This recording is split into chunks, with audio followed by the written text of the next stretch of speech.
Hey guys, this is Daniel here with Martin Kia to go over some helpful tips and tricks for your new Kia vehicle.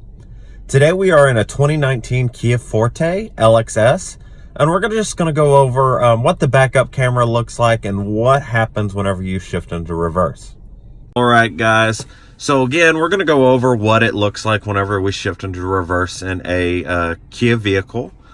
So we're going to go ahead, I'm going to turn up the radio here so you can see what happens.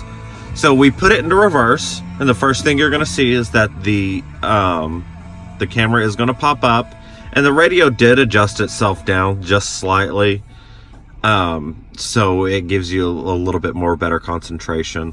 So as you can see here, you do get a pretty large screen. It's a 7.25 inch screen here, with your parking indicators there, which whenever you turn the steering wheel left or right, it gives you the predicted path.